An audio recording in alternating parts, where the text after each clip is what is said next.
¿Qué tal? Aunque estás lejos, yo te siento flor de piel, que te quiero a ti, porque te quiero. Se hace más corto el camino aquel, tu nombre me sabe a hierba, de la que nace en el valle, a golpe de sol y de agua. Y les digo, me consta que recorrimos los 3 días, mañana, tarde y noche, hasta que Carmen pudo maniobrar con todas las responsabilidades que tiene y las agendas que tiene, pero me consta la disposición, te lo agradezco muchísimo. Carmen actualmente dirige y conduce el programa de entrevistas que lleva su nombre en la cadena internacional CNN en español y colabora en el periódico Reforma. Es comunicóloga de la Universidad Nacional Autónoma de México, ha sido conductora, comentarista y entrevistadora de diversos programas de radio y televisión, ha participado como moderadora y conferencista en diversos foros académicos y universitarios a nivel nacional e internacional, fue consejera electoral en el Instituto Federal Electoral del Distrito Federal, colaboró como conductora y directora del programa de análisis y opinión Círculo Rojo, que todos conocemos, participó como polemista del programa de televisión Primer Plano del Canal 11 del Politécnico Nacional, obtuvo el Premio Nacional de Periodismo en 2001 y 2005, el Premio también Nacional de Periodismo del Club de Periodistas en 2002 y 2004, y el Premio de Imagen Pública como Mejor Comunicadora a nivel nacional en el 2003. En mayo del 2006 fue reconocida con el Premio México de Periodismo, otorgado por el V Congreso Nacional de la Federación de Asociaciones de Periodistas Mexicanos, la FAPERMEX. En ese mismo año escribe su primer libro sobre los candidatos presidenciales en el 2006, aquel libro que todos leímos, Uno de Dos, de Editorial Grijalbo. En los premios Ondas, que concede todos los años la cadena SER a través de Radio Barcelona, se reconoció su labor en el matutino Hoy por Hoy de la cadena W Radio y se le concedió el premio Ondas Iberoamericano como mejor programa profesional o emisora de radio o de televisión. Recientemente, además, fue galardonada con el Premio Nacional de Periodismo del Club de Periodistas de México por su trascendencia informativa en medios electrónicos. Una vez más, yo quisiera agradecer y reconocer la disposición de Carmen, aún repito, con la agenda que tiene que estar aquí y fuera de aquí, en la Ciudad de México, por estar aquí. Muchísimas gracias otra vez, Carmen, por hacernos el favor de estar. Muy amables gracias. Y con ustedes, Carmen.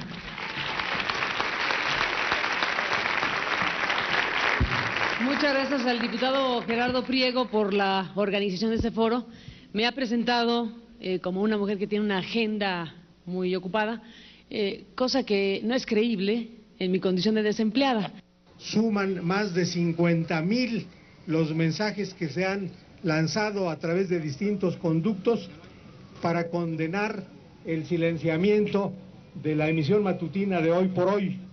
Creo que sigue saliendo al aire, pero ya nadie la oye y en consecuencia está silenciada.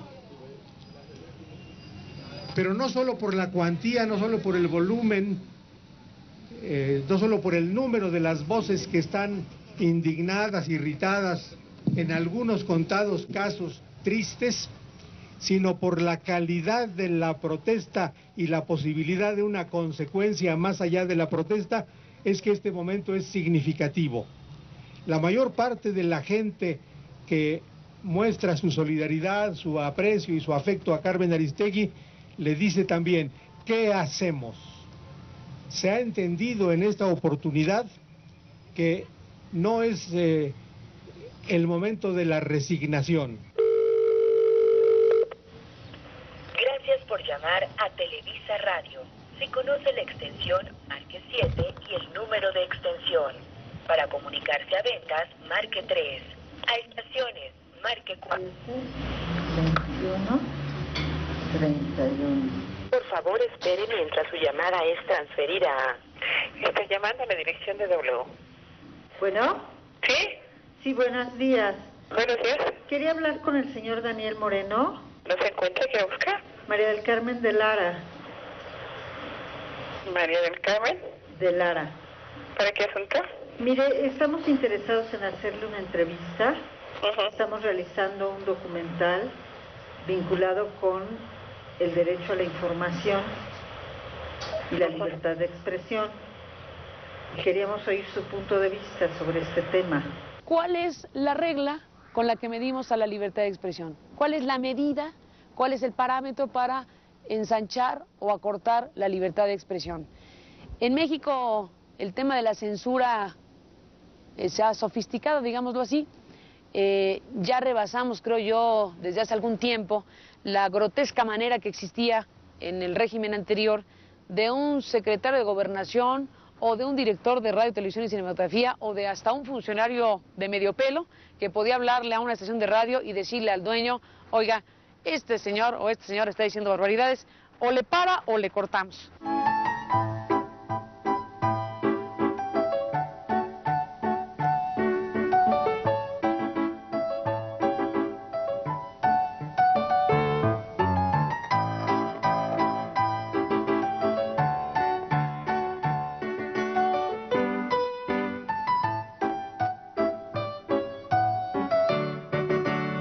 Libertad de expresión es el término que comienza su realidad todavía bocetada con las leyes de reforma. Para los liberales es importantísima la libertad de expresión, porque ese es su primer distanciamiento con el mundo feudal, todo hecho de cerrazones, pero por supuesto la libertad de expresión que se consigue es todavía rudimentaria y muy sujeta a los caprichos de los gobernadores, de los presidentes municipales, de los secretarios de Estado, y cuando llega Porfirio Díaz, de su avidez dictatorial.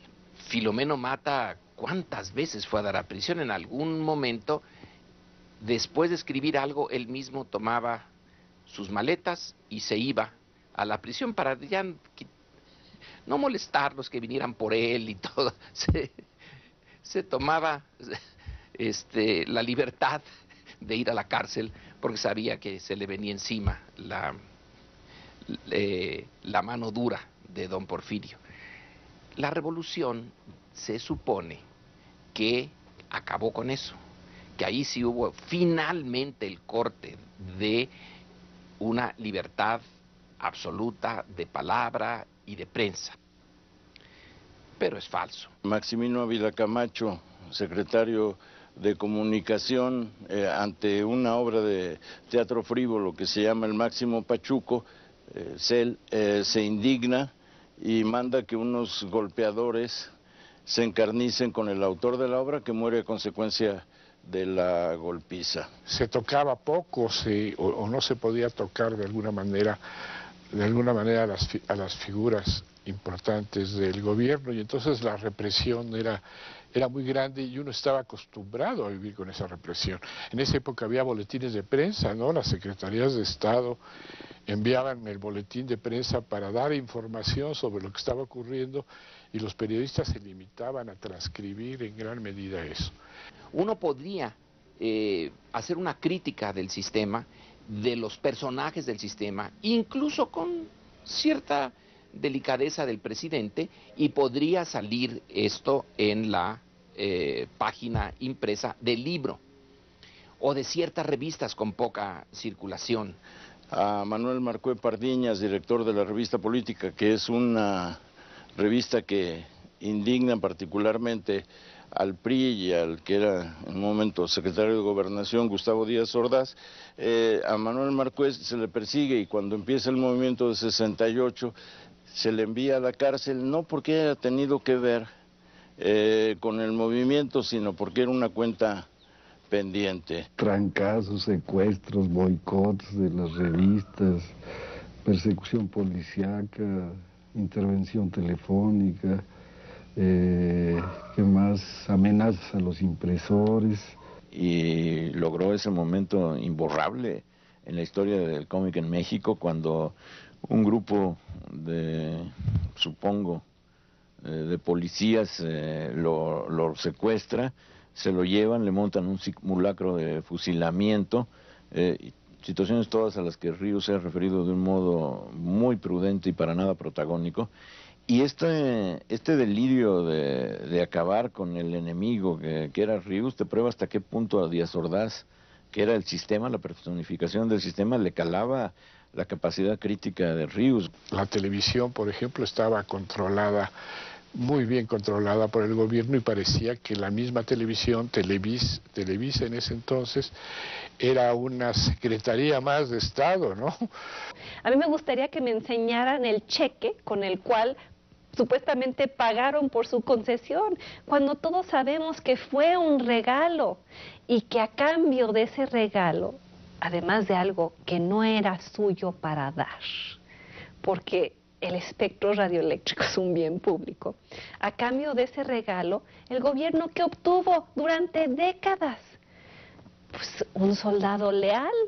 Jacobo Zabludovsky, que ahora trata él de lavarse la cara ante todo lo que significó y fue en esa época, pues era un secretario de Estado que decía cómo debía de pensar y que daba la información de acuerdo a cómo debería de darse la información. Nadie podía decir devaluación, crisis, bueno, aquella famosa anécdota de Jacobo Zabludovsky el 2 de octubre de 1968, donde comienza la transmisión de su noticiero nocturno diciendo, hoy fue un día soleado, ignorando lo que acababa de ocurrir en la plaza de Tlatelolco. La libertad está cada día más reducida, más limitada, y se nos está conduciendo a una pérdida total y absoluta de la libertad de pensar, de opinar, de reunirse y de la libertad de asociarse. Los estudiantes estamos hartos de las calumnias y campañas de mentiras por parte de la gran prensa nacional, la radio y la televisión. Estamos cansados de este clima de opresión. Evidentemente, estas situaciones conducen en todos los sentidos a un atraso progresivo del país. Por el contrario, las protestas activas de los estudiantes son críticas sociales que siempre llevan un contenido de justicia y libertad, porque son esencialmente verdaderas. Queremos subrayar que somos conscientes que la razón y la cultura siempre se imponen a la barbarie y la opresión. Se ha llegado al libertinaje en el uso de todos los medios de expresión y difusión. Se ha disfrutado de amplísimas libertades y garantías para hacer manifestaciones, ordenadas en ciertos aspectos, pero contrarias al texto expreso del artículo 9 constitucional. Hemos sido tolerantes hasta excesos criticados, pero todo tiene un límite y no podemos...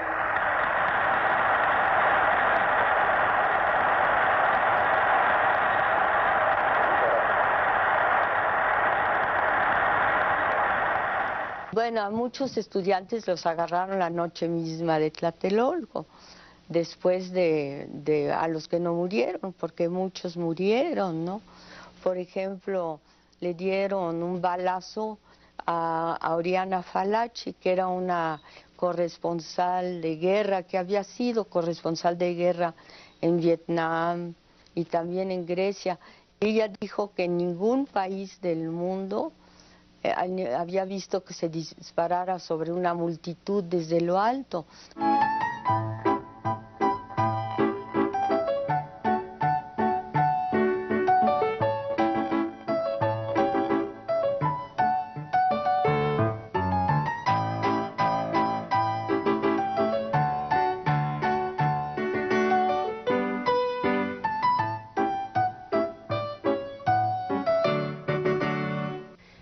Las buenas noticias normalmente se dan en los informes de gobierno, las malas noticias normalmente se dan en los espacios informativos. Y no porque una buena noticia no pueda tener relevancia social y también debe estar incorporada en los espacios noticiosos informativos, pero hay un músculo mucho más desarrollado para señalar aquellas cosas que no funcionan, aquellas cosas que hay que denunciar, lo que tiene que ver con la corrupción, lo que tiene que ver con los abusos y los excesos del poder. Nos mantenemos indignados por lo que sucedió contigo en el espacio que tenías en la W. Por eso tenemos este punto de acuerdo, que ya veremos con cuidado cómo lo atienden los diputados de los distintos grupos parlamentarios.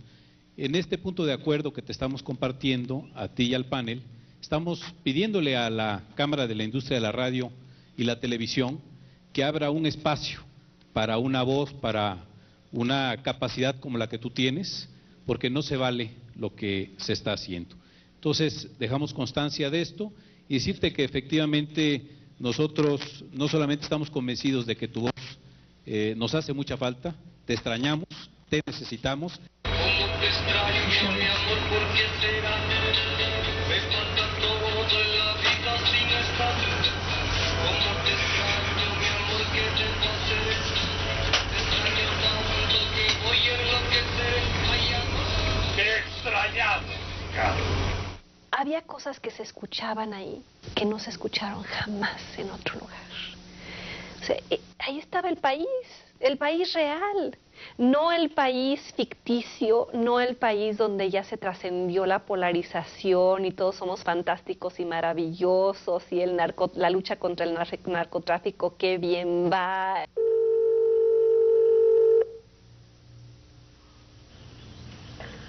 Dirección de Luz. Sí, señorita, buenos días. Buenos días.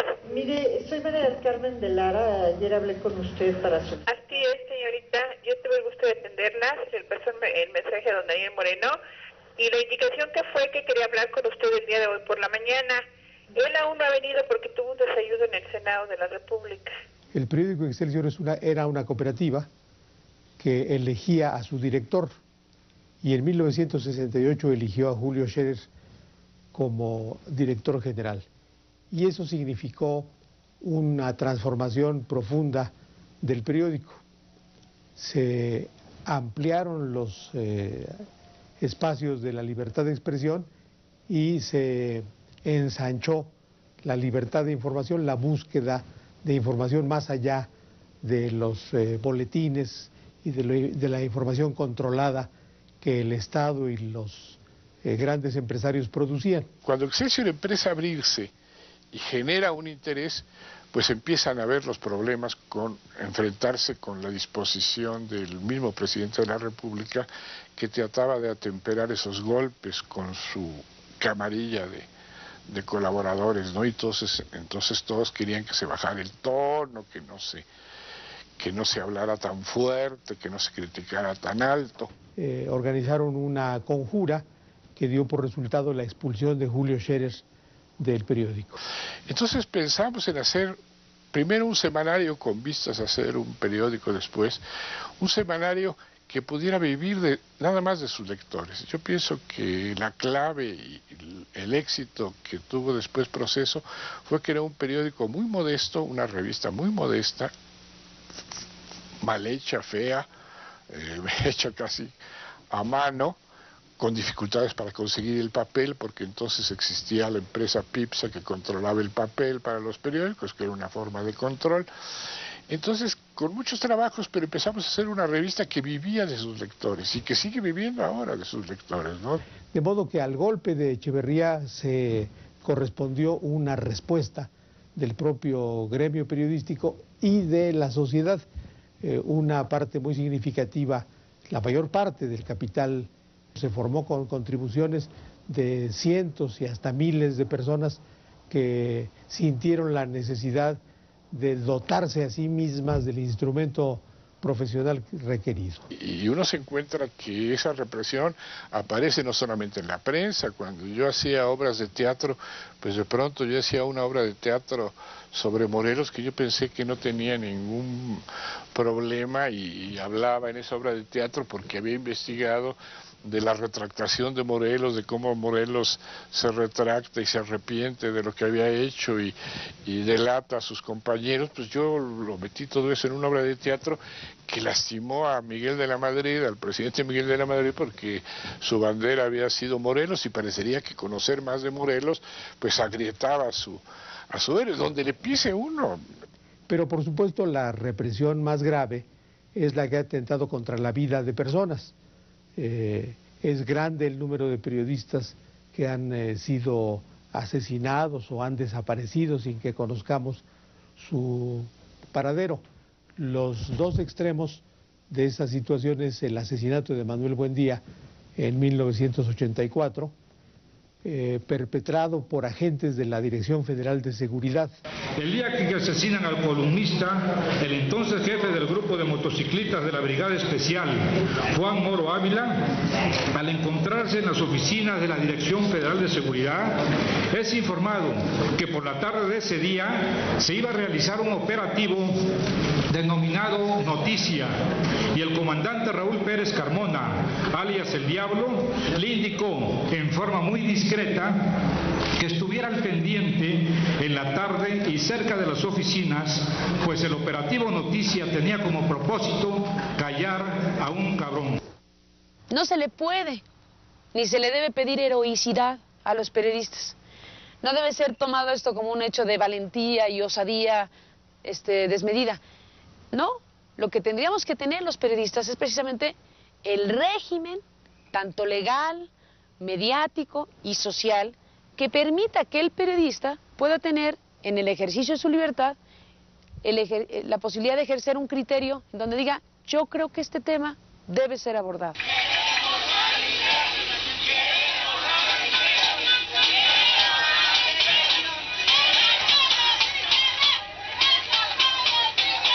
¿Qué día, San Juana? El 19 de febrero del 2007. 19 de febrero del 2007 está citado el cardenal Norberto Rivera para acudir a la corte en California. Así es.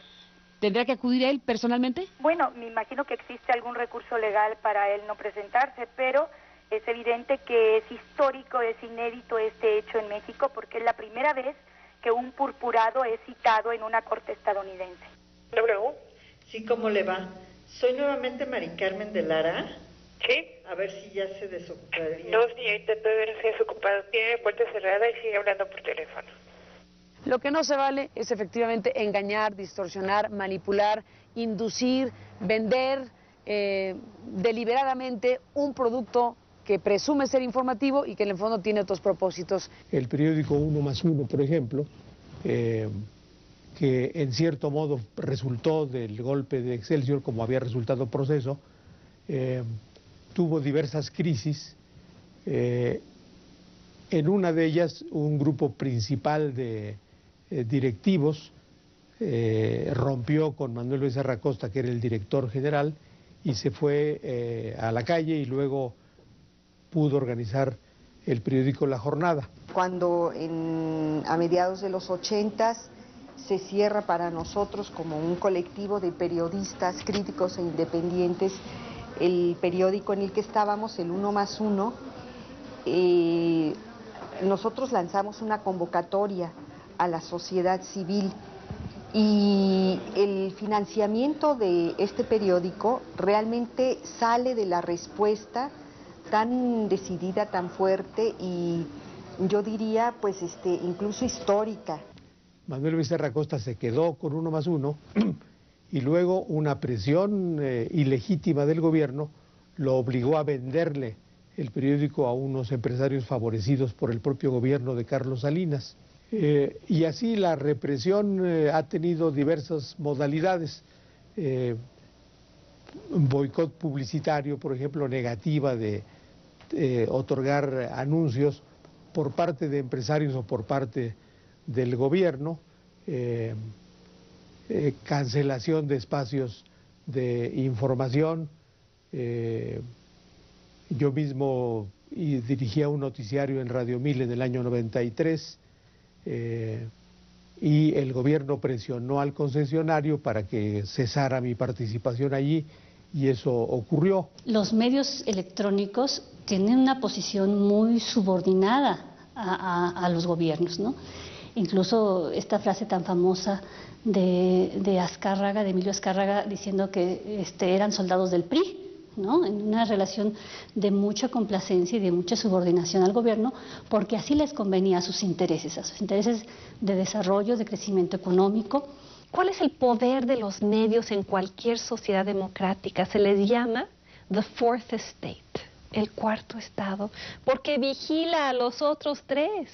O sea, no venimos de una tradición de vigilancia entre medios y poder, venimos de una situación de comparsa, de complicidad, de contubernio, de favores y prebendas y regalos, y tú me das y yo te doy y me rascas la espalda y yo también. La olla tiene formas de que escape la presión y están más abiertas esos escapes cuando las cosas son normales. Cuando hay una crisis fuerte, como las electorales, como la del 68 y luego la del 88, sí va a sentirse el peso. Es una censura que va a ir fallando cuando se vaya agotando el sistema autoritario. Ya para los 90s, el propio Salinas, vaya que sí era autoritario, tenía todo el espíritu del régimen y toda la fuerza de la presidencia, y sin embargo no pudo ya ni de chiste tapar lo que pasó en Chiapas.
la gran inmensa mayoría de los ciudadanos no están en la televisión, no están en la radio, sus voces no se escuchan ahí. Entonces, uno de los principales problemas que tenemos para hablar de democracia, de pluralidad, de libertad de expresión, me parece que pasa precisamente por establecer una estructura mucho más plural, equitativa y justa de las estructuras de los medios de comunicación. Porque sin eso estamos hablando de una concentración donde no hay cabida a esta gran diversidad étnica, social y política. Hoy por hoy, la sostiene y la sostendrá un grande y doloroso amor a la verdad. Originalmente y históricamente la amenaza principal al derecho a la información en México era la censura ejercida por el monopolio del poder político, es decir, por el régimen priista y por el presidencialismo. Esa amenaza sigue siendo muy fuerte y muy patente en muchos estados del país. El caso Lidia Cacho es muy claro, un gobernador priista de la vieja escuela y con los viejos métodos y con los métodos además más burdos, ejerce ese estilo de presión, ¿no? y de intimidación. Señor, le voy a comunicar al señor gobernador, ¿me permite? Sí, gracias. ¿Qué onda, Camel? ¿Qué pasó, mi gober precioso? Mi héroe chingado. No, tú eres el héroe de esta película, papá. Pues ya ayer le acabé de dar un pinche coscorrón a esta vieja cabrón. Le dije que aquí en Puebla se respeta la ley y aquí no hay impunidad. Y que aquí quien comete un delito se llama delincuente. Entonces que no se quiere hacer la víctima y que no quiere estar aprovechando para hacerse publicidad. Las víctimas de pederastia, que a mí me ha tocado investigar por otro lado, como ustedes bien saben, por el lado de la pederastia clerical, requieren el apoyo no solamente de los organismos de derechos humanos, sino de todos nosotros. Ahí es donde Lidia empieza a conocer el mundo oscuro, pavoroso, delincuencial de Sucarcuri. Como ustedes bien saben, este pederasta, que no se sabe, no sabemos en realidad cuántos niños y cuántas niñas ha violado, ha afectado en su larga trayectoria delictiva, que gracias a Lidia Cacho pudo ser detenido, porque las redes de pornografía y pederastia en México, constituidas por hombres de poder, ya sean políticos, empresarios o sacerdotes, están protegidas unas y otras, y Sucarcuri iba a ser liberado, iba a librarse de la cárcel, pero gracias a los demonios del Edén, el sujeto sigue en la cárcel, afortunadamente, donde deben estar los pederastas y los protectores de pederastas. Verdaderas prostitutas, verdaderos prostitutos de la comunicación que deshacen la fama de los demás. Con su sentencia, ellos juzgan, ellos sentencian, ellos condenan, y para ellos no hay más justicia que la que ellos dictan. Para tratar de entender lo que en México ha pasado en los últimos años en temas de medios de comunicación, el tema de medios de comunicación y la apertura que hemos vivido en la medida en que esto haya sido posible, tiene que ver con cambios muy importantes que yo identifico inicialmente con la apertura comercial y económica, básicamente con Salinas, en donde independientemente del balance que se pueda hacer de lo que significó la apertura para los sectores productivos y demás, ese hecho de abrir las fronteras significó, entre otras cosas, también el empuje para otro tipo de aperturas, por ejemplo, a la política. No me imagino una cosa sin la otra, y por eso hacía referencia a la glasnost y a la perestroika de Gorbachev, esa idea de tener apertura política y comercial y el debate de qué va primero y qué va después en función de un régimen autoritario que está dando pasos hacia un intento de democratización. Todo poder que se asume como absoluto y autoritario no le gusta que lo escudriñen y va a apostarle siempre a la censura. Y todo monopolio, sea este ideológico, político, mediático, económico, va a apostarle a eso. Y en el caso del Proceso, las presiones vienen por el lado justamente de la publicidad, que ese es un recurso público que no pertenece a los gobernantes, ni pertenecía a la familia Fox, ni mucho menos a Marta, pero que era manejado como si fuera de ellos. O sea, como premio y castigo. Si tú me criticas, si tú investigas en torno a los negocios turbios de la familia Sagún, entonces yo te castigo no con los recursos de la familia Sagún, te castigo con los recursos públicos, ¿sí? O sea, no te doy publicidad y te genero un cerco mediático o te genero un aislamiento mediático para lo que tú me digas o lo que tú reveles o lo que tú investigues no tenga otra repercusión.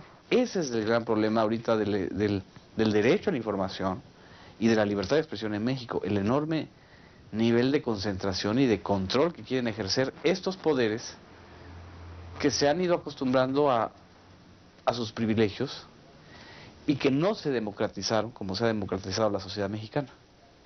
Al comienzo del gobierno del presidente Fox, por el hecho de que provenía de un partido distinto del que había gobernado tradicionalmente a México, pareció posible una transformación del régimen jurídico de los medios en el sentido de ofrecer una mayor apertura. Y cuando llegué al Senado, propusimos integrar una comisión especializada en el asunto para generar tanto una propuesta en materia de telecomunicaciones como una propuesta de reforma integral a la radio y la televisión, que tuvo incluso como antecedente una mesa de diálogo que se había conformado en la Secretaría de Gobernación y a donde fueron convocados diversos organismos sociales, académicos, empresariales, para lograr un acuerdo sobre lo que debiera ser una nueva ley de medios en México. Fue una frustración del propio secretario de Gobernación, Santiago Krill, que había abierto un espacio de discusión para una nueva legislación de medios, lo canceló abruptamente, ofreciéndole ventajas al duopolio, a la televisión comercial más importante, a Televisa y a Televisión Azteca. Ese esfuerzo, ese diálogo, fue interrumpido tras el decretazo del 2002, en el que se cambiaron mediante reglamento algunas reglas de la radio y la televisión y donde se realizó una de las mayores condonaciones que se han hecho en favor de un particular desde la política del Estado, que fue la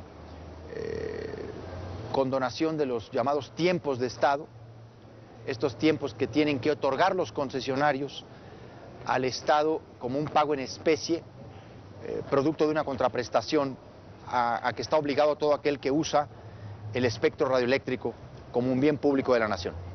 Y luego fueron más allá, gananciosos en ese lance de la época de Fox. En el 2005, a finales de 2005, pretendieron, y lo consiguieron en el ámbito legislativo, no solo contrarrestar las tendencias en sentido contrario a la concentración de los medios, sino consiguieron unas reformas a la ley de radio y televisión y a la ley de telecomunicaciones que acentuaban ese monopolio, esa concentración, perpetuando las concesiones. Quienes estaban en el mercado lo estarían por los siglos de los siglos y nadie entraría a la competencia. Ciérrese el sistema de votación electrónico. Diputado presidente, se emitieron 327 en pro, 0 en contra y 0 abstenciones.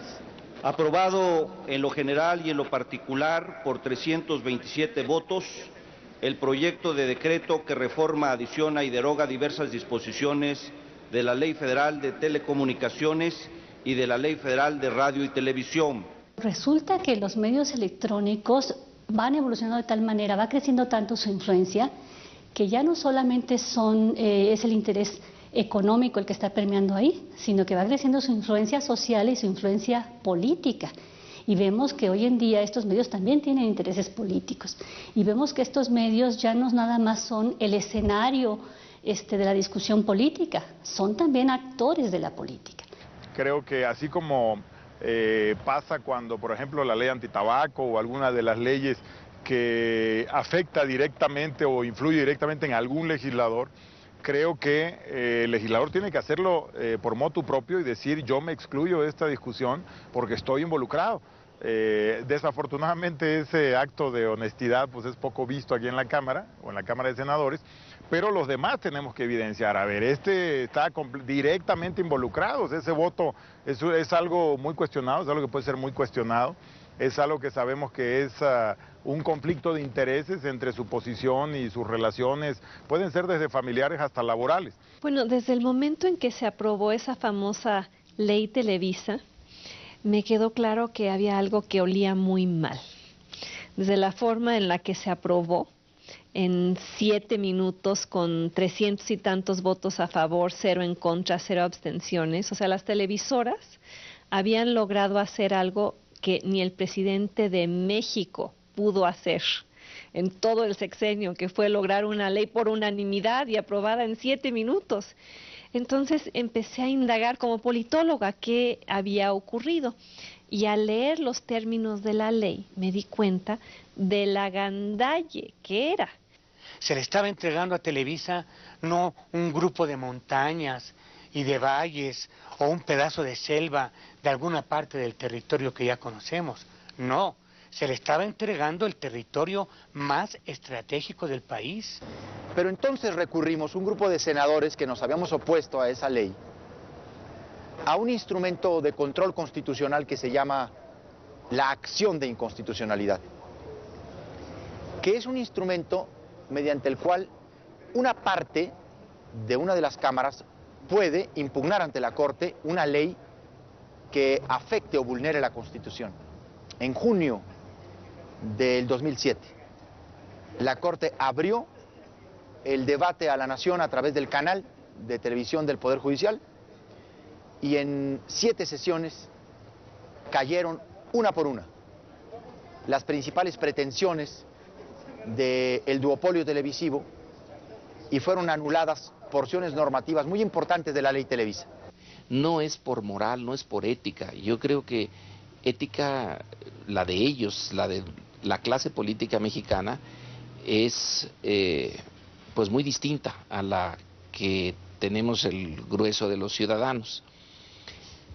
Quizá lo único que les puede mover y por lo cual la Suprema Corte echó abajo la ley Televisa es porque tanto poder acumulado en un par de manos también pone en peligro a la clase política. Entonces no es por amor a la democracia, sino por amor a ellos mismos. Porque resulta ser que entonces hay un poder no democráticamente electo, no representativo, que se erige por encima de la Cámara de Diputados, del Senado y del presidente. Me parece que ahí tenemos un elemento muy importante que nos marca cómo la clase política no establece un proyecto de nación, ¿no? Cómo se subordina muchas veces a estos intereses y cómo dentro de la clase política también hay claramente intereses de estas empresas. Bueno. Sí, Patricia. ¿Sí? ¿Cómo estás? Soy Mari Carmen de Lara. Me suena. ¿Te suena? Pues te suena porque te hemos hablado varias veces para solicitar una entrevista con Ciro Gómez Leiva. Ajá. Lo que pasa es que hace una semana me decía mi asistente que que Ciro iba a salir dos meses fuera de México y no tenía tiempo y que no le interesaba el tema de la libertad de expresión. No es que no le interesa al juez, que es un tema que generalmente él no trata, pues.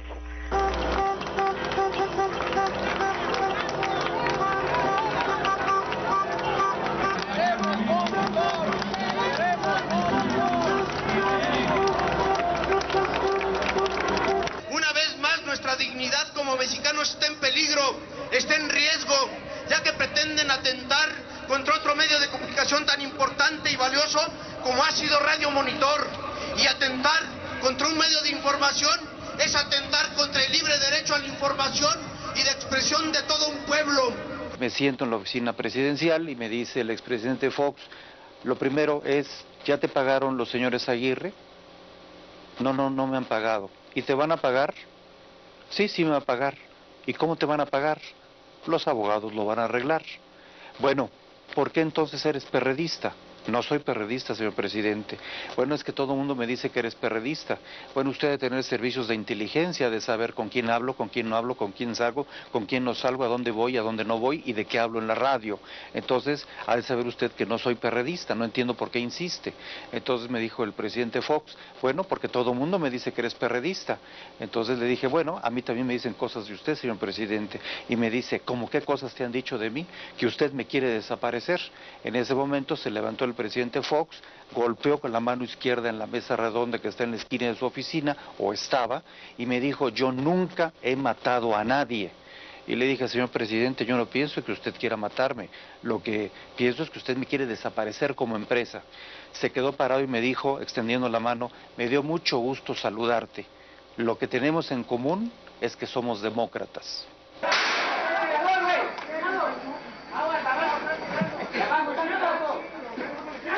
¡Órale, puto! ¡Cállate, por favor! No te dije, güey, que no estés tomando, no te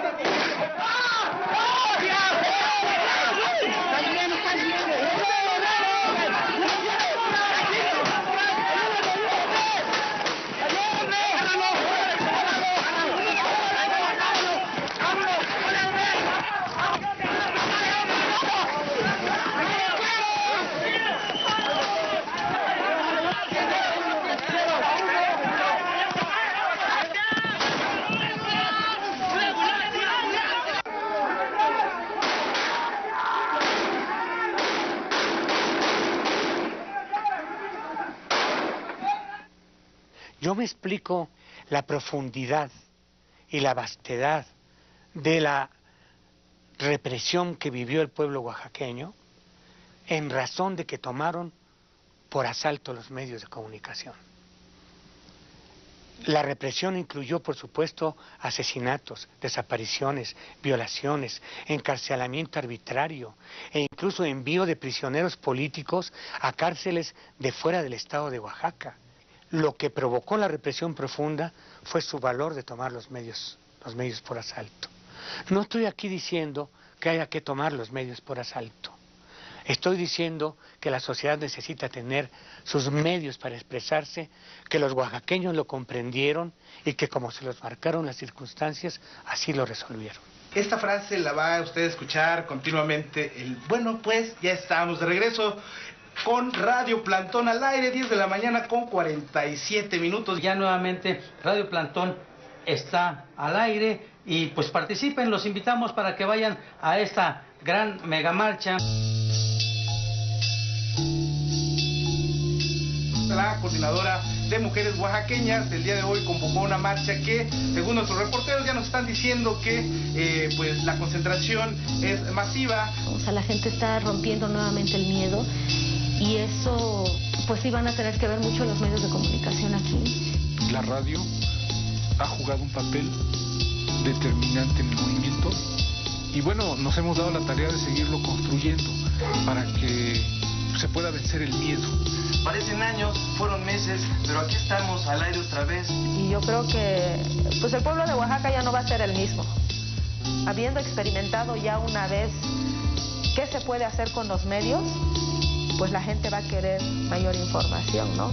El sexenio de Vicente Fox fue catastrófico, fue un desperdicio y una dilapidación de ese ánimo social de transformación por muchas razones. Una fundamental por el talante antidemocrático que finalmente tuvo el candidato ganador, que fue Vicente Fox, que absolutamente tiró por la borda el mandato de las urnas que le habían dado millones de mexicanos y que le planteaba cosas tan claras como hay que cambiar las estructuras de poder en este país.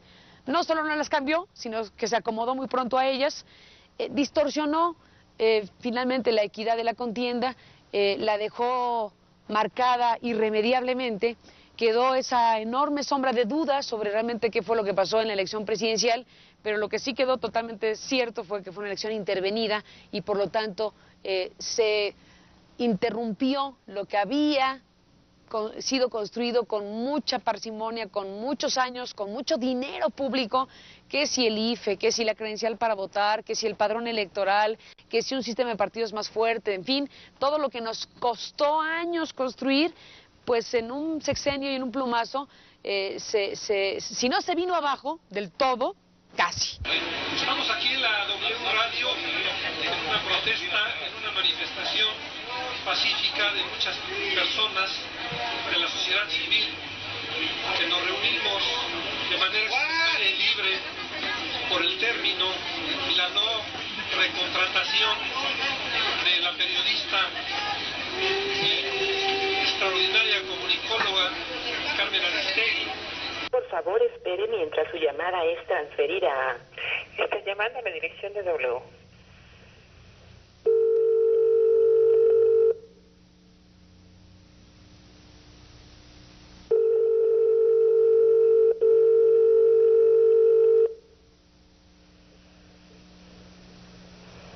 Por favor, grabe su mensaje después del tono. Cuando termine, cuelgue o presione el signo de número para más opciones. Yo antes tenía una rutina. Levantarme muy temprano a las 5 y a las 6 prendía el radio. Mientras me bañaba y me arreglaba para ir a dar clases o lo que fuera, escuchaba a Carmen. ¿Qué me ha pasado desde que ella ya no está en el aire? Pues no tengo a quién escuchar. ¿A quién voy a escuchar? ¿A Oscar Mario Beteta? ¿A Sergio Sarmiento? En México hay una sola empresa que tiene el 72% de las audiencias y eso es lo que describe todo. Podemos hacer un análisis respecto al tipo de concentración que hay en México, que es el más alto del mundo. En ningún país democrático una sola empresa de televisión tiene 4 señales abiertas en una sola ciudad que resulta ser la capital del país, por ejemplo. Eso conspira con lo que podría ser un esquema de medios que favorezca la pluralidad, la diversidad y las opciones para los ciudadanos que en libertad puedan tener acceso a diversos puntos de vista o diversas maneras de enfrentar o abordar la realidad. Entonces, toda esa franja del país, de los eventos, de los personajes, de las ideas que no convienen, pues son eliminadas, borradas, ignoradas, cercenadas. Nos llega una información pasteurizada y además censurada tanto por las televisoras como por quienes trabajan en ellas. Y una información filtrada a través del prisma de los intereses de 2 personas. ¿Qué hemos hecho qué hemos hecho o dejado de hacer para inaugurar esa situación? Todo el trabajo que nos costó sacar al PRI de los Pinos para que ahora ese poder lo hayan acumulado Ricardo Salinas Pliego y Emilio Azcárraga. Bueno, perdón, yo no voté por ellos porque nunca fueron candidatos. Paralelamente, en una vía solo en apariencia lejana a la de los medios, se reformó la Constitución en materia electoral y se introdujo un principio de gran importancia para el tratamiento de los medios. Se prohibió comercializar el tiempo de la radio y la televisión para propaganda política. Está desde hace algunos meses está prohibido comprar tiempo y espacio en radio y televisión para hacer propaganda política. Lo cual, por un lado, beneficia enormemente al desarrollo de la democracia porque se van a suprimir los spots, que era el modo en que se había sintetizado, simplificado, simplonizado, si vale decirlo, el debate político. Ahora habrá que hacer un debate político más allá de esos destellos que son los spots. Y luego se privó a las televisoras de un ingreso enorme provisto por los contribuyentes, por los ciudadanos. Y eso ha abierto la posibilidad y al mismo tiempo ha reforzado las resistencias del duopolio frente a la nueva legislación.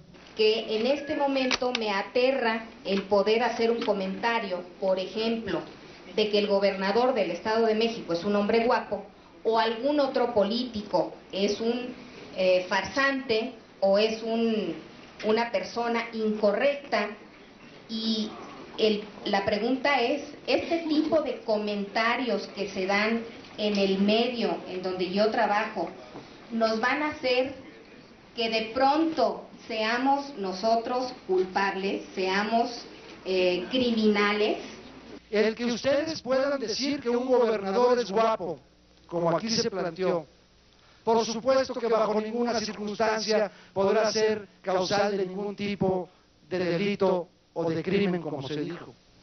Pero si un gobernador, guapo o feo, saca dinero que le corresponde a su labor de gobernante y lo hace poner en un medio para que ese medio, siendo feo, lo vea guapo, eso sí lo vamos a evitar.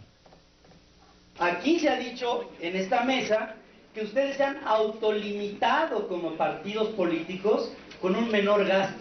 Y se me hace maravilloso que le pasen el gasto a terceros, porque después de todo lo único que están haciendo es no recibir en dinero lo que podría ser un recurso y nos lo están trasladando a nosotros como especie.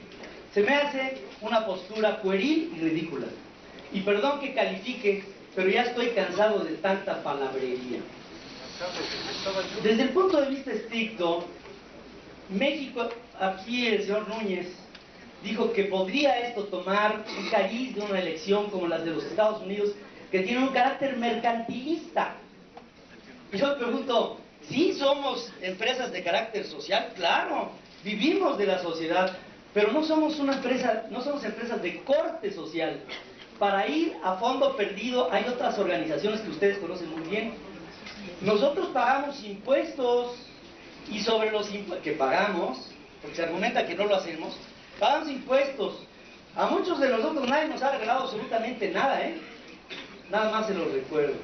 Y como un punto que es fundamental, quiero decirles que el tomar los tiempos oficiales y trasladar el gasto que ustedes tendrían que hacer a los medios de comunicación que vivimos de lo que anunciamos, lo primero que me pregunto es, ¿este es un país de libre competencia y de libre mercado? Yo a veces no sé si congratularme porque no haya reelección, pero me doy cuenta de que a muchos de ustedes los veo en muchas ocasiones ya repetidos. ¿Y saben qué? Sí tenemos una base democrática los dos, ustedes y nosotros. Nos regimos del pueblo. Pero si hacemos un sondeo hoy para ver quién está más harto de ustedes o de nosotros, por parte del pueblo, no tengo la menor duda del resultado. Quiero decirle a un par de ustedes que se han referido a esta cuestión que el Congreso de la Unión ha sido elegido por el pueblo de México. Tiene la representación popular y ejerce parte del poder público. Es sujeto de crítica y hasta de denuestos e insultos, puesto que tales cosas también forman parte de nuestra libertad de expresión. Y esa es otra gran convención, la libertad de expresión. No la libertad de expresión solamente de quienes tienen medios de comunicación, que muchas veces no expresan más que el pensamiento de los dueños de los medios, sino la libertad de expresión de todos los mexicanos. La radio y la televisión en México queda bajo concesión de un bien del dominio público o bajo permiso para el uso de un bien del dominio público. El pueblo es el propietario de ese bien. Y el Estado tiene la obligación de establecer las normas a través de las cuales se debe realizar todo el proceso de utilización de ese bien, respetando la libertad de expresión y todas las demás libertades. Los partidos no podrán comprar lapsos en radio y televisión. No tendrán que ir a pedir dinero a los dueños del dinero, a donde sea, con tal de tener más presencia en radio y televisión. Usamos entonces el tiempo del Estado para que sea ese el único medio a través del cual se haga la propaganda. Y estamos estableciendo también limitaciones para que los gobernantes dejen de hacerse propaganda a sí mismos como futuros candidatos utilizando el dinero público y utilizando el dinero privado y utilizando cualquier dinero. Sí, estamos restringiendo la libertad de comercio solamente en la materia político-electoral. Si ustedes no están de acuerdo con esto, porque recibían miles de millones de pesos en conjunto, puesto que ya sabemos que la mayoría de ese dinero pues lo recibían las grandes cadenas nacionales de televisión, y en México solamente hay 2 empresas que tienen redes nacionales de televisión. Dicen que queremos implantar un sistema soviético de radio y televisión. En México hay un duopolio de la televisión. La libertad de expresión será puntualmente respetada en este proyecto. Afectaremos, sí, la libertad de comercio de un bien y de comercialización en un bien del dominio público de la nación. A mí me pareció inadecuado como profesional de los medios o como periodista acudir con los concesionarios en algo que yo califiqué como un hecho intimidatorio de los medios frente a los poderes establecidos. Las coberturas informativas de ese día de los principales espacios mexicanos, la reforma chavista, la reforma regresiva, la reforma que atenta contra nuestras libertades, se levantó una cruzada pseudo-libertaria, ¿no?, de los poderosos medios mexicanos en la televisión particularmente. Y bueno, a mí me parecía humildemente que eso no era así, que no había en el fondo un problema, en ese caso particular, de libertad de expresión, sino que había un choque de trenes por la pérdida de poder de los concesionarios de la radio y la televisión y la pérdida de dinero. O sea, era perder un enorme negocio, muy importante, pero también era una nueva relación.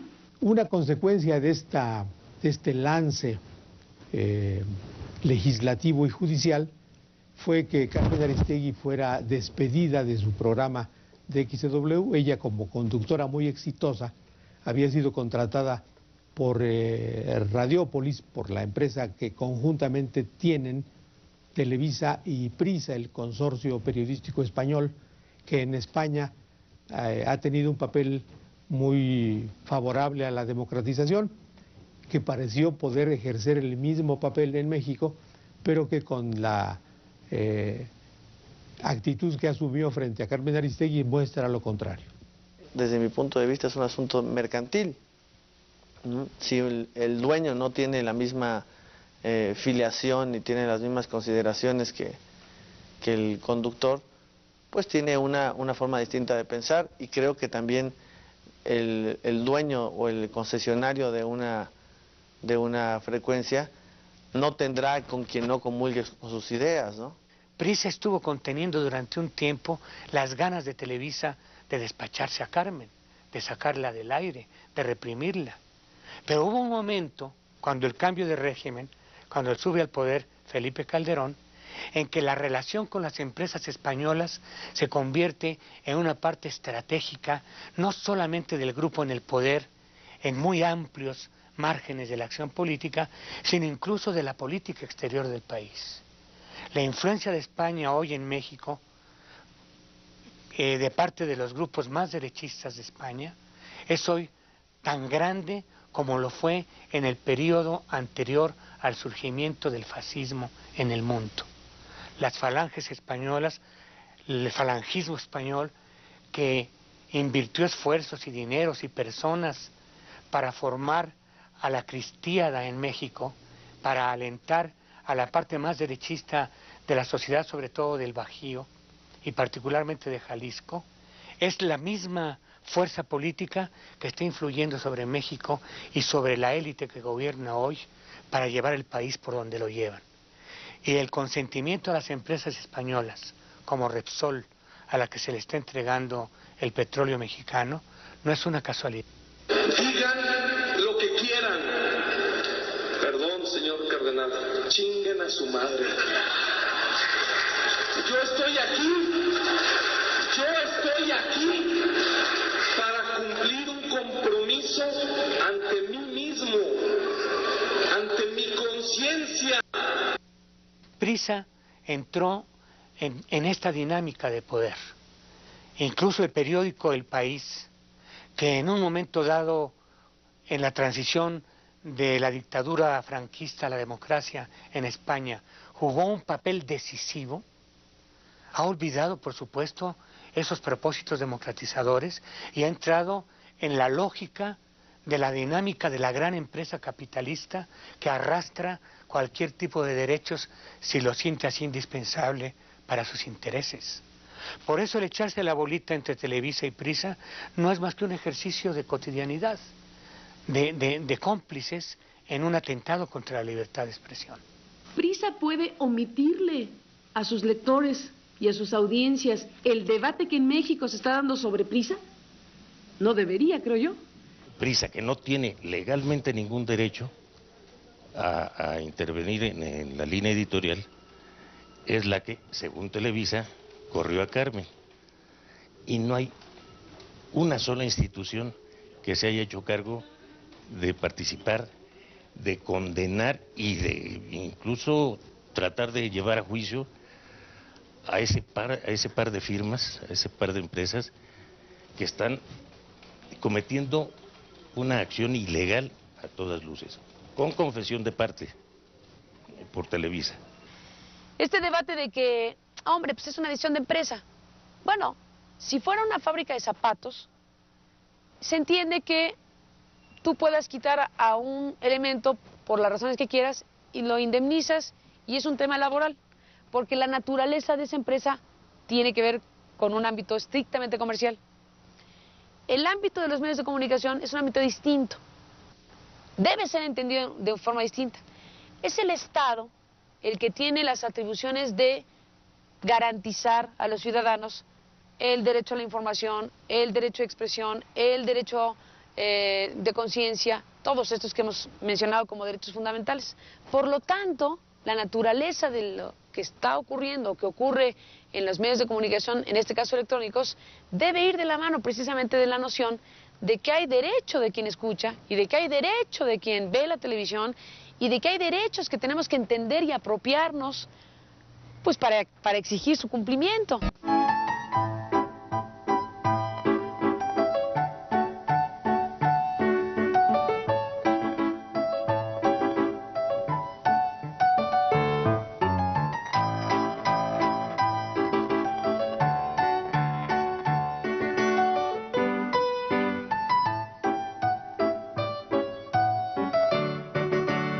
La explicación esencial es esta, que el modelo editorial, precisamente que hemos practicado a lo largo de estos años en W Radio, es incompatible en todo caso con el modelo de noticiero, el modelo de dirección editorial que la propia empresa ha determinado, que ha experimentado en otros lugares y que le ha dado los resultados que la propia empresa desea precisamente también para W Radio en México, lo cual hace que esta emisión del viernes 4 de enero sea la última emisión en donde estaré con usted en estos micrófonos. Los radioescuchas que buscábamos una postura independiente, aunque hay cosas en las que yo no he estado de acuerdo con Carmen, y se lo he dicho.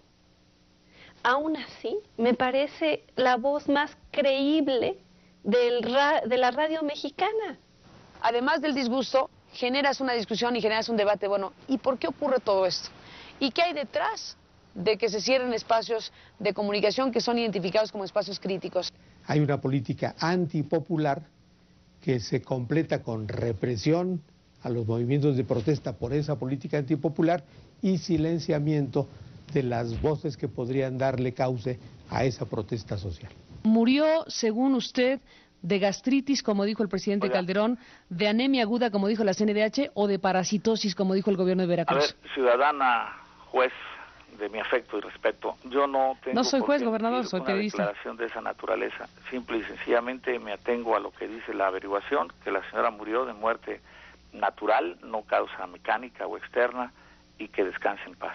No olvidemos que en los últimos años han muerto 38 periodistas asesinados en México. Y que somos, para vergüenza nuestra, el segundo país donde más mueren periodistas. El primero es un país que está en guerra, Irak, pero está en guerra. Estamos hablando de miles de muertos, de desaparecidos en el último lustro en nuestro país, sin nombre y sin apellido. Estamos hablando de miles de muertos en México, cuyas muertes se asocian directamente a un solo responsable, genérico e inacabable e inabarcable, que se llama narcotráfico. Cada muerte, cada desaparición, cada levantón no tiene un debido proceso judicial, eso está más que claro. Estamos hablando de una justicia colapsada, una prensa amordazada. Mi compañero Luis Valero recibió 84 balazos. Yo recibí 4 porque él me cubrió. Y estuve a punto de morir. Del 2000 a 2007 registramos 34 periodistas asesinados en México, en diferentes estados de la República. Uno de los estados con mayor periodistas asesinados es Tamaulipas, Baja California, en ese orden, Veracruz, Guerrero, y bueno, del estado de Michoacán. Y hemos registrado un fenómeno que no habíamos visto en otros años, del año 2006 a la fecha, que es la desaparición de periodistas. Hay 7 periodistas en México que están desaparecidos, es decir, se desconoce su paradero. Pues lo único que puedo decir que se haga justicia, porque esto ya ha habido varias muertes y esto nos cayó de sorpresa, pues, y yo en realidad me siento consternado porque pues son cosas que mi hermano nunca es un informador a favor de la radio, de la televisión, y pues me duele mucho a mí y espero que se haga justicia. ¿Qué más puedo decir? Yo no tengo palabras para decir otra cosa. Pues mira, cuéntanos un poco esta parte, porque estamos realmente consternados por el asesinato de estas 2 mujeres de esta comunidad de San Juan Copala. Cuéntanos cómo estuvo. Las compañeras venían de una comunidad que se llama Llano Juárez, y fueron interceptadas en el camino, al tratar venían en un centro azul, al tratar de huir fueron acribillados. Desgraciadamente estas 2 compañeras participaban en la voz que rompe el silencio, Radio Triqui, y bueno, pues el trabajo que hacían era un trabajo de buscar la unidad y la fraternidad, también espacios de rescate de cultura, hablaban de cuestiones de derechos humanos y bueno, todo lo que hace una radio comunitaria, ¿no? Rescatar las tradiciones de los pueblos y sobre todo pues darle la voz a la comunidad, ¿no? Abrir los micrófonos a la gente del pueblo para que expresara sus sentimientos, su pensar, ¿no? Ya llegamos al absurdo de las muertes de Felicitas y Teresa, ¿no? Unas mujeres de una radio comunitaria que son emblemáticas porque son indígenas, son mujeres, son jóvenes, son radio comunitaria, son pobres y fueron asesinadas con armas de alto poder. ¿Quién fue? ¿Por qué lo hizo? ¿Dónde están? Seguimos sin saber. Vamos, es como si atacan a alguien que tiene una tortillería, ¿no?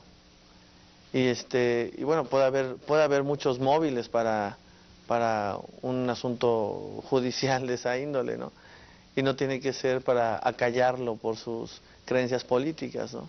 No lo sé, ni me atrevería a juzgar en ningún sentido. Lamento mucho lo que le pasa a cualquier ser humano, ¿no? Y un ataque como donde hay 2 víctimas fatales, ¿no? Pero desde mi punto de vista, con lo poco que se sabe, no se puede señalar como un atentado contra la libertad de expresión, ni tampoco creo que pueda llamarse un atentado contra la libertad de expresión la muerte de periodistas que sí son periodistas, que sí se dedican a transmitir información.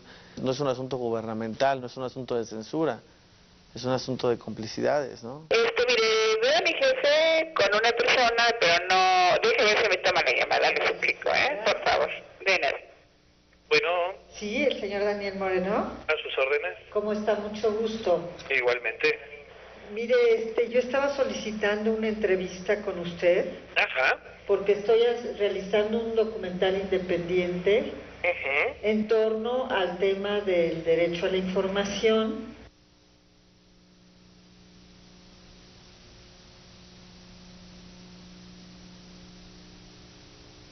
Nunca perseguí la gloria, ni dejar en la memoria de dos hombres mi canción. Yo amo los mundos sutiles, ingrávidos y gentiles, como pompas de amor. Lo que aquí se ha dicho con todas sus letras y con mucha claridad tiene que ver con la dificultad que tenemos para elegir, porque estando hiperconcentrado el espectro televisivo y radiofónico, no hay la variedad y la diversidad y la gama de opciones que te permitirían efectivamente ejercer esa libertad. Entonces, como es tan estrecha la posibilidad, pues eso atenta precisamente con tu posibilidad de decir, bueno, si este tiene una política editorial que a mí no me convence, me voy con otro, o con otro, o con otro. La contratación de Carmen Aristegui, de Javier Solórzano y de Carlos Loret de Mola para que hicieran los noticiarios de la XW era una señal de apertura y de profesionalismo, que en el caso de Carmen se mantuvo hasta el 4 de enero de 2008. Y en ese momento Prisa, que había sido un factor de defensa de Carmen Aristegui frente a las presiones de Televisa, a la que el trabajo de Carmen Aristegui insatisfacía evidentemente, al grado de que dejó de transmitir el noticiero radiofónico por la señal de televisión que propagaba Sky. Prisa se alineó finalmente al propósito de Televisa y decidió no renovar el contrato, que esa es la fórmula legal impecable que tiene Prisa. Alega que no la despidió, que simplemente llegó al final su contrato y no lo renovó. Lo había renovado sistemáticamente 4 años antes. ¿Y qué fue lo que cambió desde entonces? La polarización de la sociedad mexicana a partir del 2006, el achicamiento de los espacios de libertad y el retroceso en materia electoral que hemos padecido. De todo lo cual se hizo eco, como en ningún otro espacio, el programa de Carmen Aristegui. Y aunque no venga una orden específica de Los Pinos de me sacan a Gutiérrez Vivó del aire o me sacan a Carmen Aristegui del aire, ni es imperativo que eso ocurra. Los concesionarios se pliegan, están acostumbrados a seguir la línea. Ahora ya no hay una línea, pero algunos la interpretan o interpretan ciertas acciones u omisiones del presidente como una señal tácita de aprobación o desaprobación. Y lamentablemente, pues logramos tumbar la ley Televisa, pero dejamos ahí un vacío legislativo y dejamos ahí un vacío político que nos regresa a una situación de enorme discrecionalidad, donde los concesionarios ya no saben cuáles son las reglas del juego.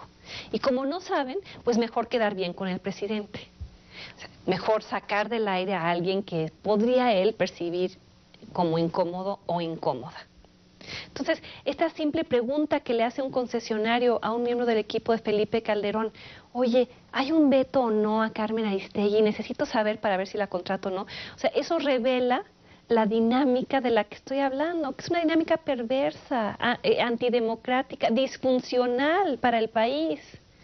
O sea, José Gutiérrez Vivó y Carmen Aristegui eran una válvula de escape muy barata para el régimen de Felipe Calderón. Estamos hablando de un país en donde hace no muchos años, hace apenas algunos lustros, teníamos los periodistas ese viejo chiste, o no sé si chiste o realidad, mejor dicho, de que en las escuelas de comunicación o en las escuelas de periodismo, lo primero que se le enseñaba a los periodistas mexicanos era que no se podía tocar ni al presidente de la República, ni al Ejército, ni a la Virgen de Guadalupe. Bueno, ya hablamos de Norberto Rivera, ya dijimos que el Ejército comete violaciones a los derechos humanos, al presidente se le puede criticar, etcétera. Bueno, esas son victorias de la ciudadanía, victorias del periodismo, que cuando ocurren cosas de esta naturaleza, dices, esa ya era mía, ¿no? Lo que irritó fue la continuidad, la persistencia, el saber que se iba convirtiendo en un espacio de desahogo que es en última instancia un espacio de salud mental. La crítica es salud mental y por eso los caricaturistas del siglo XIX representaban óptimamente la salud mental de la nueva república y por eso hoy los caricaturistas son el emblema crítico, divertido, sagaz, salvaje de la salud mental. Carmen Aristegui representaba un principio continuo de salud mental y eso en un medio que ha hecho de la irracionalidad y de la enfermedad del olvido sus divisas era absolutamente imposible de aceptar. A Carmen, más que los temas específicamente tratados, la vuelve una adversaria de los poderes habilitados el hecho de que quienes la oían o la ven estaban convencidos de oír algo que les proporcionaba un estímulo en contrasentido, en contracorriente de todas las mentiras. No que dijera siempre Carmen la verdad, decía lo que creía que era la verdad, ni que tampoco invitara a los que iban a sostener la verdad. No era eso, era la idea de que te estabas asomando a formas de contraposición a la mentira. Y este elogio, este ejercicio de la salud mental es lo que resultó intolerable. Lo que descubrimos es que no podemos depender de fuerzas que están más allá de nosotros, no los empresarios que siempre están al servicio del interés del poderoso y el poderoso mismo, ¿no?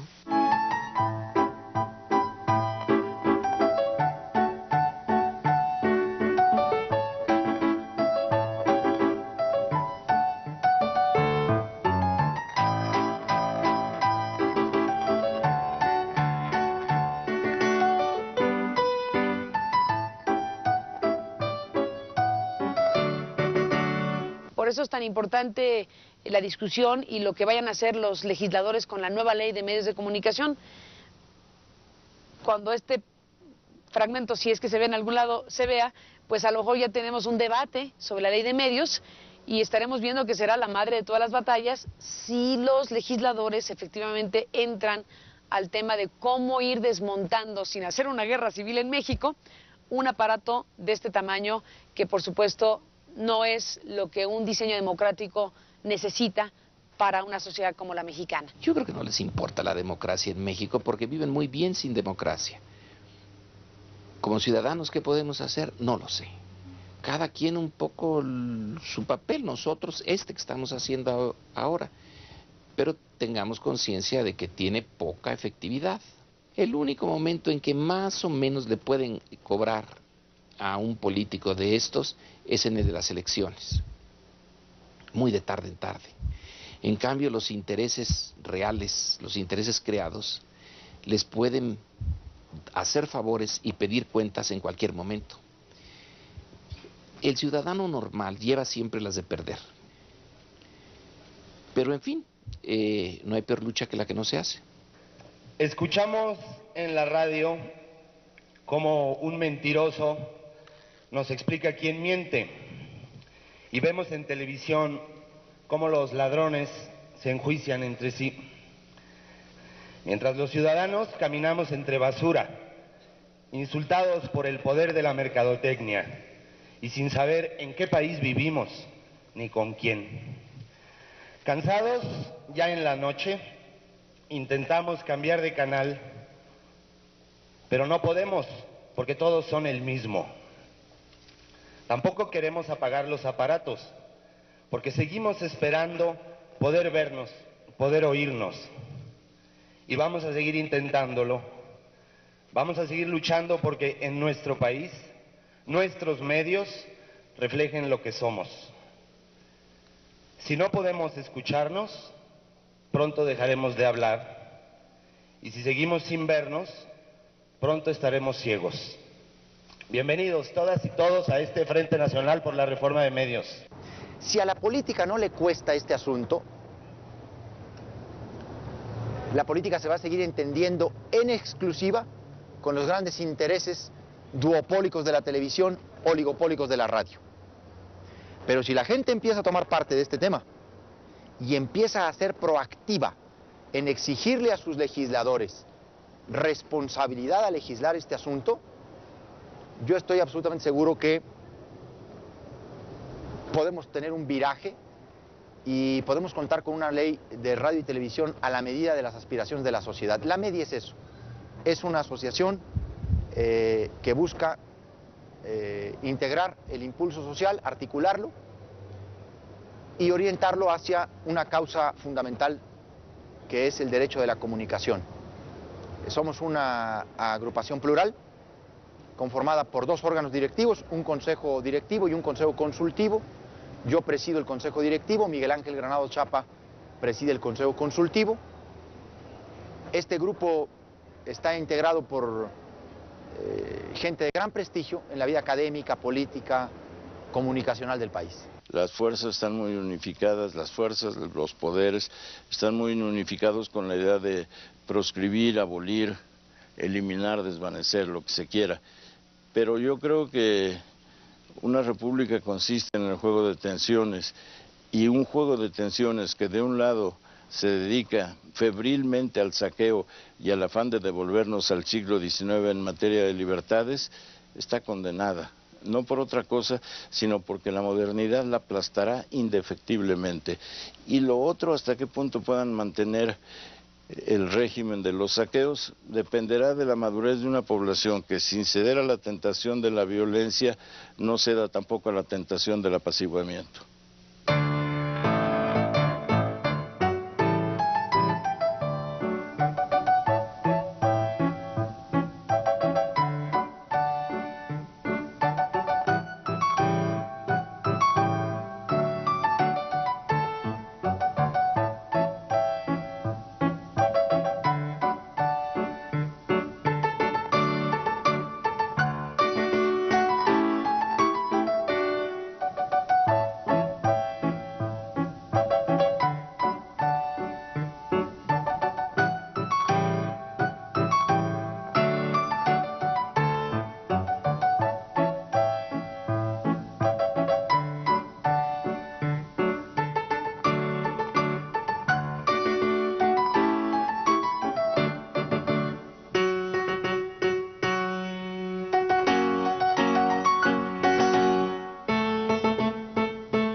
Hace unos 4 años se publicó en México este libro que se llama La Sosa Nostra.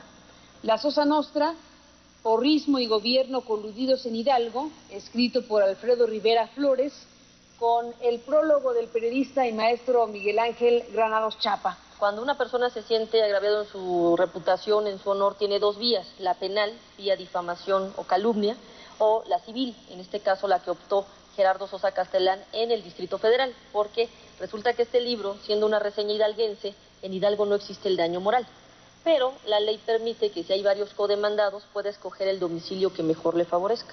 Así fue, demandó el Distrito Federal y demandó a todos, como ya lo has comentado, incluyendo desde el autor, prologuista, formación tipográfica, editorial, diseño de portada e incluso a quien le tomó la fotografía al autor en la contraportada. La moda del daño moral entra con el gobierno del cambio, con Vicente Fox. Hay que recordar también que la esposa de Vicente Fox, Marta Sagún, se especializó en demandar por daño moral no solo a la revista Proceso, también a la escritora Olga Borna, también a la editorial, por haber documentado hechos de interés público sobre su vida pública y sobre su vida privada. Y bueno, la jornada también ha sido demandada por daño moral, han habido otros casos de demanda por daño moral, pero en este caso, y creo que es lo que me llama más la atención de la demanda contra Granado Chapa y contra Alfredo Rivera, hay una intención muy clara de mantener a los periodistas demandados durante 4 años, de mantener esa presión, de jugar a la dilatación de la justicia, y aunque no inhiban el ejercicio de la profesión periodística, mucho menos en el caso de Granado Chapa, que hoy por hoy, desde mi punto de vista, es el mejor columnista político del país, reconocido por toda la gente del gremio. Sin duda. Lo que sí resulta mezquino es esta idea de que no puede haber justicia expedita y una determinación clara. Nos vamos, Genaro Villamil, una última reflexión muy rápida. Es un caso de interés público, es un caso que importa para la sanidad y la salud del derecho a la libertad de expresión en México, y el hecho de que hoy hayan acompañado tantos periodistas a Miguel Ángel Granado Chapa y Alfredo Rivera destaca la importancia del asunto. 10 segundos. Que en el ejercicio de la libertad de expresión la ley le corre en contra al periodista. Estamos documentando expresamente que la ley no está respondiendo a la libertad de expresión en México.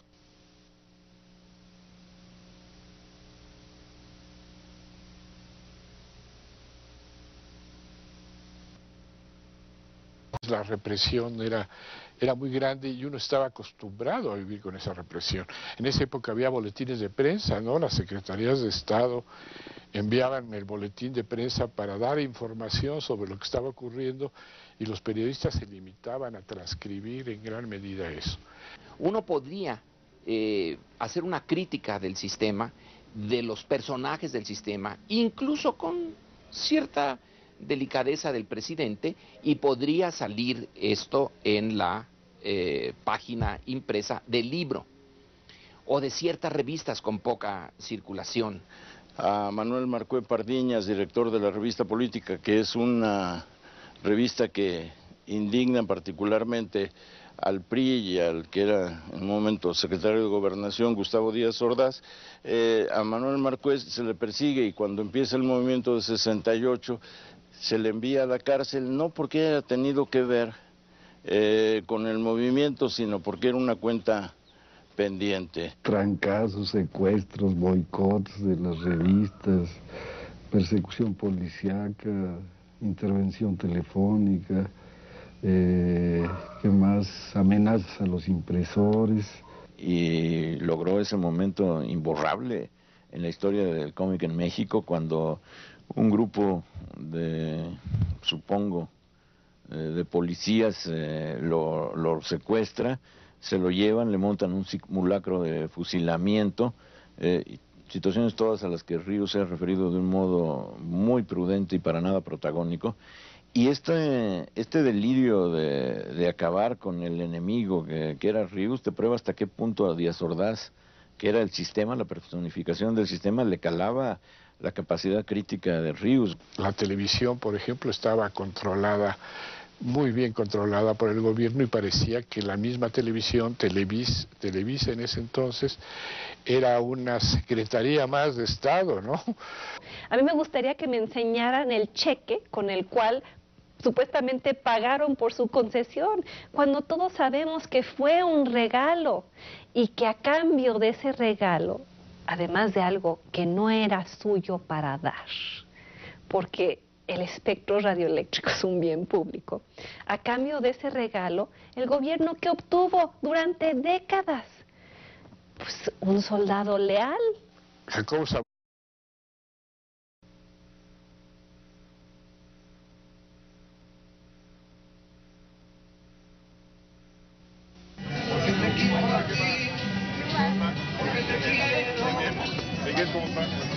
Aunque estás lejos, yo te siento flor de piel, porque te quiero a ti, porque te quiero. Se hace más corto el camino aquel, tu nombre me sabia hierba,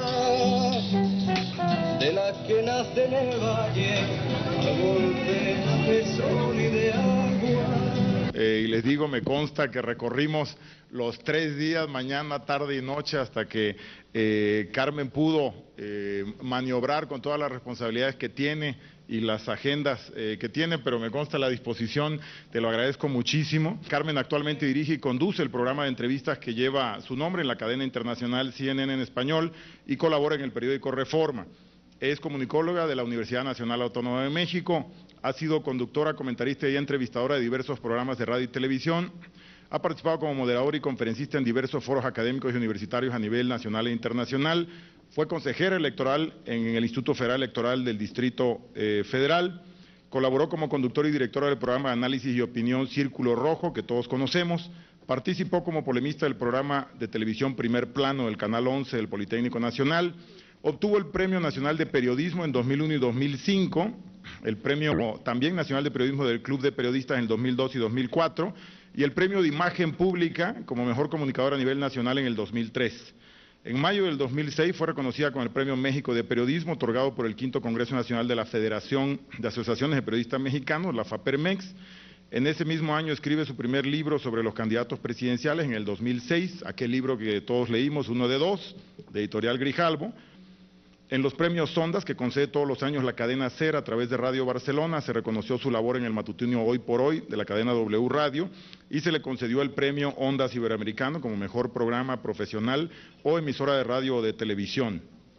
Recientemente, además, fue galardonada con el Premio Nacional de Periodismo del Club de Periodistas de México por su trascendencia informativa en medios electrónicos. Una vez más, yo quisiera agradecer y reconocer la disposición de Carmen, aún repito, con la agenda que tiene que estar aquí y fuera de aquí, en la Ciudad de México, por estar aquí. Muchísimas gracias otra vez, Carmen, por hacernos el favor de estar. Muy Muchas amables gracias. y con ustedes, Carmen.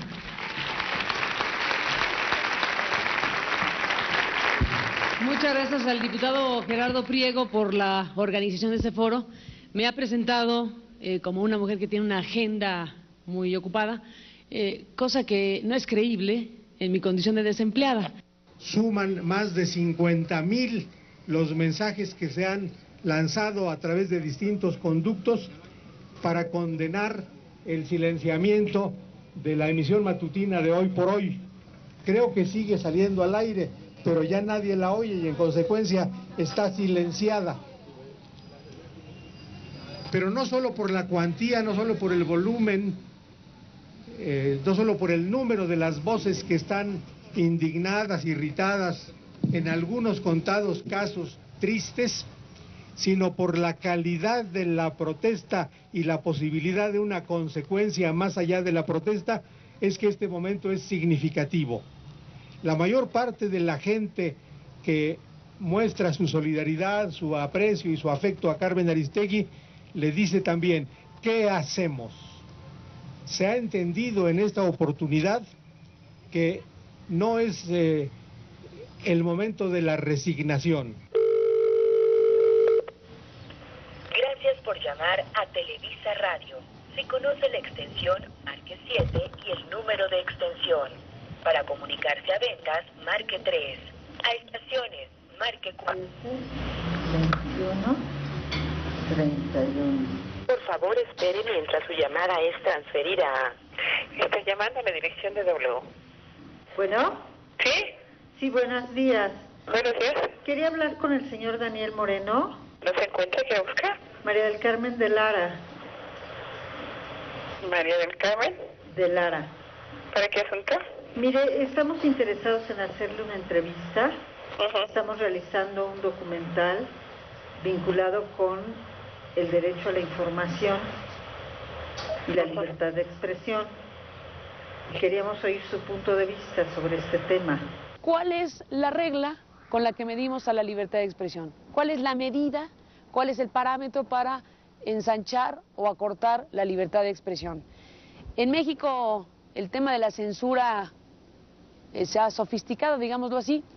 Ya rebasamos, creo yo, desde hace algún tiempo, la grotesca manera que existía en el régimen anterior de un secretario de Gobernación o de un director de radio, televisión y cinematografía, o de hasta un funcionario de medio pelo que podía hablarle a una estación de radio y decirle al dueño, oiga, este señor o esta señora está diciendo barbaridades, o le para o le cortamos.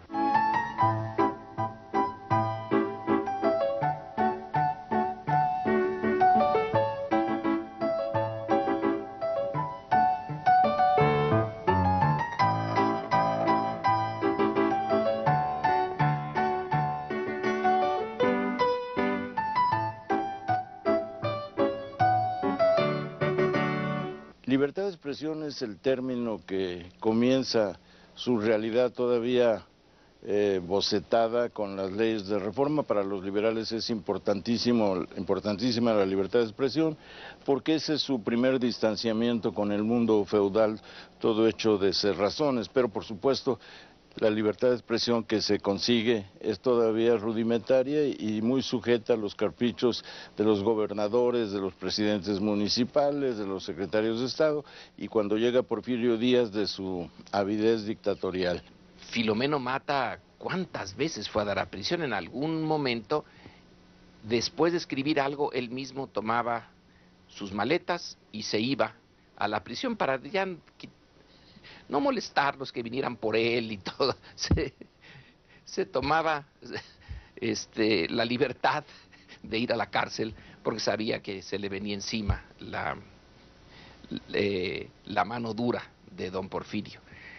La revolución se supone que acabó con eso, que ahí sí hubo finalmente el corte de una libertad absoluta de palabra y de prensa. Pero es falso. Maximino Ávila Camacho, secretario de Comunicación, ante una obra de teatro frívolo que se llama El Máximo Pachuco, se indigna y manda que unos golpeadores se encarnicen con el autor de la obra, que muere a consecuencia de la golpiza. Se tocaba poco o no se podía tocar de alguna manera a las figuras importantes del gobierno, y entonces los dos que ahora trata él de lavarse la cara ante todo lo que significó y fue en esa época, pues era un secretario de Estado que decía cómo debía de pensar y que daba la información de acuerdo a cómo debería de darse la información. Nadie podía decir devaluación, crisis. Bueno, aquella famosa anécdota de Jacobo Zabludovsky el 2 de octubre de 1968, donde comienza la transmisión de su noticiero nocturno diciendo, hoy fue un día soleado, ignorando lo que acababa de ocurrir en la plaza de Tlatelolco. La libertad está cada día más reducida, más limitada, y se nos está conduciendo a una pérdida total y absoluta de la libertad de pensar, de opinar, de reunirse y de la libertad de asociarse. Los estudiantes estamos hartos de las calumnias y campañas de mentiras por parte de la gran prensa nacional, la radio y la televisión. Estamos cansados de este clima de opresión. Evidentemente, estas situaciones conducen en todos los sentidos a un atraso progresivo del país. Por el contrario, las protestas activas de los estudiantes son críticas sociales que siempre llevan un contenido de justicia y libertad, porque son esencialmente verdaderas. Queremos subrayar que somos conscientes que la razón y la cultura siempre se imponen a la barbarie y la opresión. Se ha llegado al libertinaje en el uso de todos los medios de expresión y difusión. Se ha disfrutado de amplísima libertad y garantías para hacer manifestaciones, ordenadas en ciertos aspectos, pero contrarias al texto expreso del artículo 9 constitucional. Hemos sido tolerantes hasta excesos criticados, pero todo tiene un límite y no podemos